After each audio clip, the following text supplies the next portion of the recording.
बिहार का मुख्यमंत्री कौन बनेगा, इस पर जहां भाजपा एक तरफ पूरी तरह से शांत है, तो वहीं दूसरी तरफ नीतीश कुमार बार बार सम्राट चौधरी को भावी मुख्यमंत्री बता रहे हैं और ये कह रहे हैं कि सम्राट चौधरी ही आगे का सारा काम देखेंगे।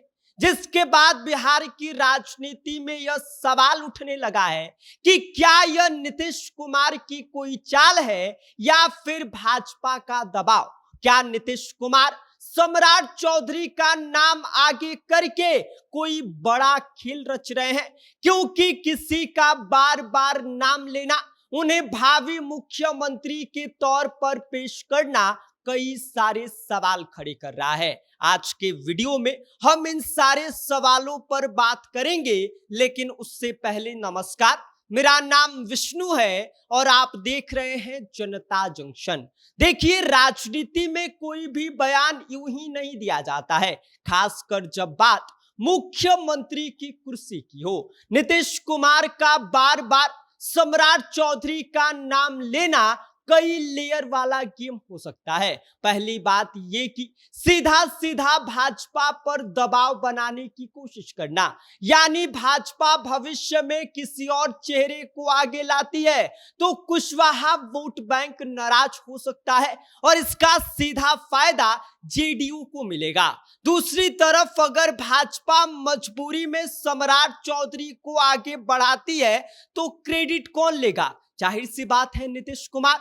वो ये कहेंगे कि देखिए, हमने पहले ही बता दिया था, यानी नीतीश कुमार की जीत भी और हार भी उनकी। बात अगर नरेंद्र मोदी फैक्टर की किया जाए तो भाजपा कोई क्षेत्रीय पार्टी तो है नहीं कि पटना में बैठकर फैसला लिया जाए। दिल्ली की हाई कमान तय करती है कि कौन सा चेहरा आगे जाएगा और मोदी जी का एक अपना स्टाइल है, अपना एक स्वैग है कि बाहरी दखल बिल्कुल भी बर्दाश्त नहीं किया जाएगा।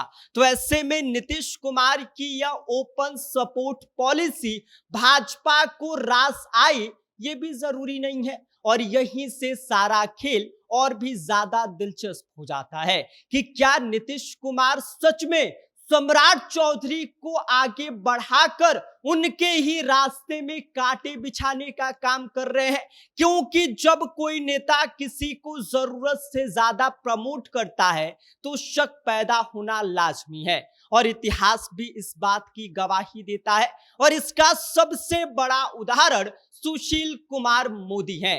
कभी बिहार भाजपा का सबसे मजबूत चेहरा और मुख्यमंत्री पद का दावेदार रहे, लेकिन बाद में उन्हें दिल्ली भेज दिया गया और इसके पीछे की वजह कोई और नहीं बल्कि नीतीश कुमार के साथ उनकी करीब होने की छवि।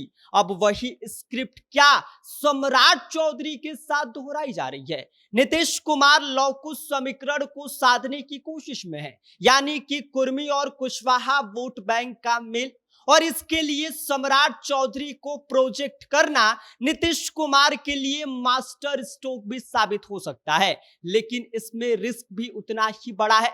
अगर भाजपा इस दबाव में नहीं आई तो सम्राट की दावेदारी कमजोर हो सकती है और उनके दबाव में आई तो संदेश ये जाएगा कि भाजपा अपने फैसले खुद नहीं ले पा रही है। इस पूरे खेल में एक बात तो स्पष्ट है कि यहाँ पर नीतीश कुमार की जीत भी है और हार भी उनकी ही है, यानी कि चारों तरफ से अगर कोई मलाई खाएगा तो वो साहब नीतीश कुमार जी ही है। नीतीश कुमार को जो लोग हल्के में ले रहे थे और ये सोच रहे थे कि अरे साहब यहां से कुर्सी छोड़ देंगे तो भाजपा किसी को बैठा देगी और फायदा नीतीश कुमार को नहीं होगा, तो ऐसा कुछ भी नहीं होने वाला है। भाजपा किसी को भी मुख्यमंत्री बनाए, फायदा नीतीश कुमार को ही होगा। नीतीश कुमार की जो है वो जिसको प्रोजेक्ट कर रहे हैं सम्राट चौधरी को, उनको मुख्यमंत्री बनाया जाए तो भी फायदा जेडीयू का, दूसरे किसी व्यक्ति को भी मुख्यमंत्री बनाया जाए तो फायदा सीधा नीतीश कुमार को पहुंचेगा।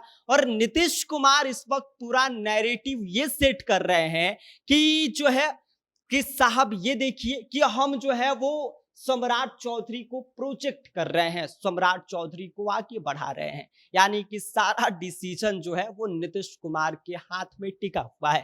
भाजपा फिलहाल वेट एंड वॉच मोड में आ गई है। आगे क्या होगा यह तो वक्त बताएगा, लेकिन इतना तय जरूर है कि बिहार की सियासत में अभी कई और ट्विस्ट आने बाकी है, क्योंकि यह जो खेल है मुख्यमंत्री की कुर्सी का, ये लंबा चलने वाला है। बाकी आप इस पर अपनी राय हमें कमेंट कर दीजिए। आपको क्या लगता है कि सम्राट चौधरी को मुख्यमंत्री बनाना नीतीश कुमार की चाल है या फिर भाजपा का दबाव? कमेंट कीजिए अपनी बात। बाकी आप देख रहे हैं जनता जंक्शन, मेरा नाम विष्णु है।